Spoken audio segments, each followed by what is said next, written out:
வணக்கம், நான் உங்கள் அம்மா சமையல் மீனாட்சி. இப்போ பப்பாளி காய வச்சு ஒரு அல்வா எப்படி பண்ணுறதுன்னு பார்க்கலாம். பாருங்க, பப்பாளி அல்வாக்கு தேவையான பொருட்கள் பாருங்க. பப்பாளி இது முழுசாக வச்சுருக்கேன்.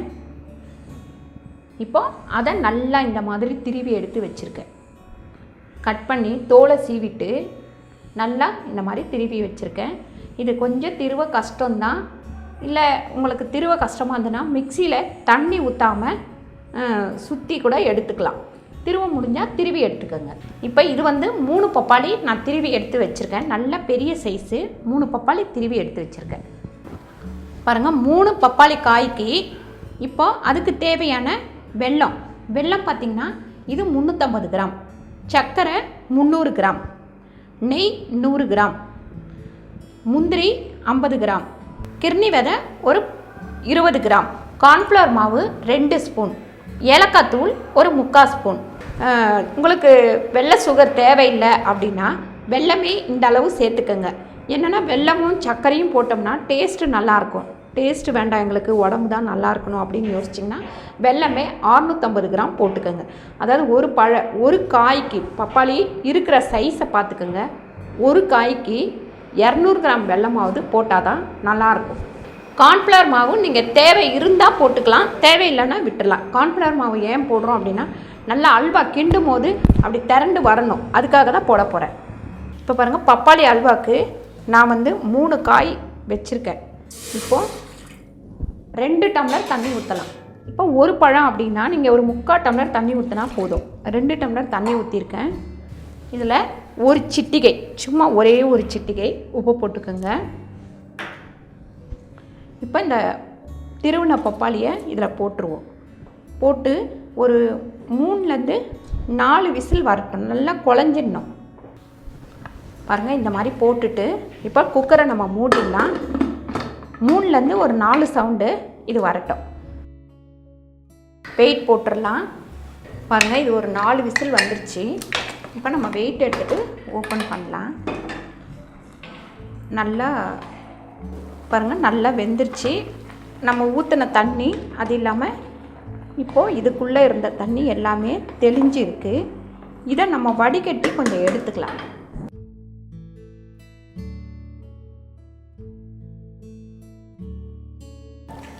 ரொம்ப தண்ணி எடுக்க வேணாம், இப்படி கொஞ்சமாக எடுத்தால் போதும். இப்போ இந்த அளவுக்கு இந்த தண்ணியை வச்சே நம்ம பாகு எடுத்துக்கலாம். இதில் உள்ள தண்ணி கொஞ்சம் வத்தட்டும், அதுக்கப்புறம் நம்ம சர்க்கரை போடலாம்.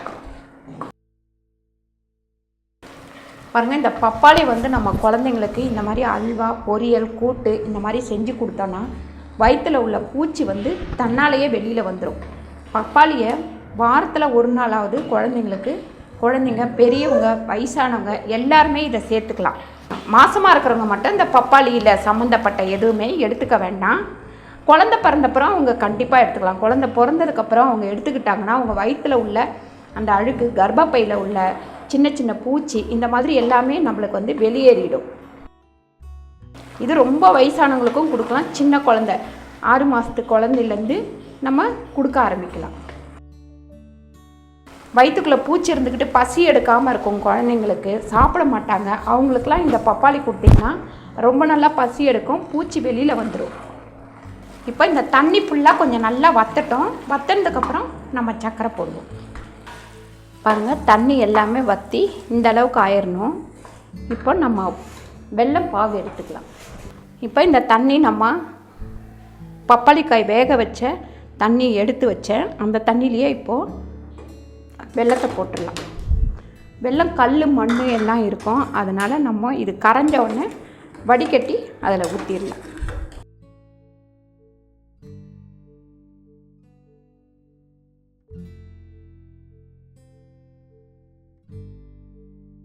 பாருங்கள், நல்லா வெல்லம் கரைஞ்சிடுச்சு. இப்போ நம்ம இந்த குக்கரை இதில் வச்சுருவோம்.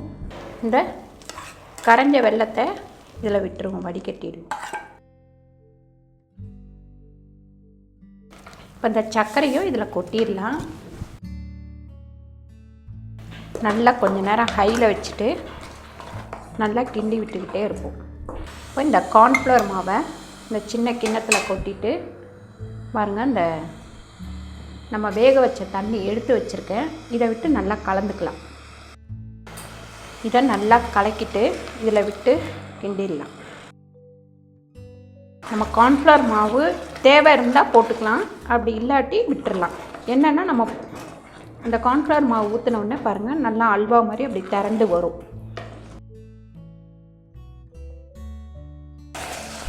பாருங்கள் நல்லா இந்த சர்க்கரையும் வெல்லமும் ரெண்டும் நல்லா கலந்த உடனே இந்த மாதிரி பபுள்ஸாக வரும் பாருங்கள், தெரிக்கும்.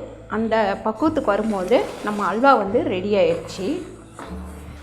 இந்த மாதிரி வேகணும். இந்த மாதிரி வெந்த உடனே நம்ம இப்போ நெய் நல்லா காய்ச்சி முந்திரியை வறுத்து இதில் போடுவோம். அதுக்கு முன்னாடி இந்த கிர்னி விதை, இது நம்மளுக்கு ஒரு அழகுக்கு டேஸ்ட்டுக்கு தான். இது நீங்கள் வேணும்னா சேர்த்துக்கலாம், வேணான்னா விட்டுடலாம். ஏலக்காய் பொடி,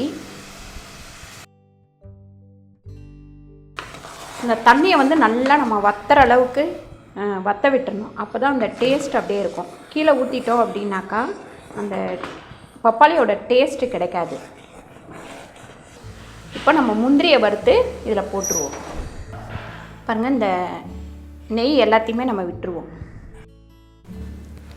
பாருங்கள், இப்போ நெய் நல்லா காஞ்சிடுச்சு. இந்த முந்திரியை இதில் போட்டு செவந்த உடனே எடுத்து நம்ம அதில் கொட்டிடுவோம். பாருங்கள், இந்த அல்வாவை இதில் வச்சுட்டு பாருங்கள், இந்த அளவுக்கு செவந்த உடனே நம்ம நெய்யோடு இதில் விட்டுருவோம்.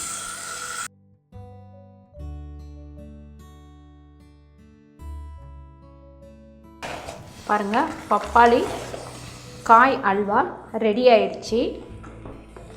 நீங்களும் இதை வீட்டில் ட்ரை பண்ணி பாருங்கள். இந்த வீடியோ உங்களுக்கு பிடிச்சிருந்தா லைக் பண்ணுங்கள், ஷேர் பண்ணுங்கள், சப்ஸ்கிரைப் பண்ணுங்கள், ஃபேஸ்புக்கில் ஷேர் பண்ணுங்கள், மறக்காமல் கமெண்ட் பண்ணுங்கள். நன்றி, வணக்கம்.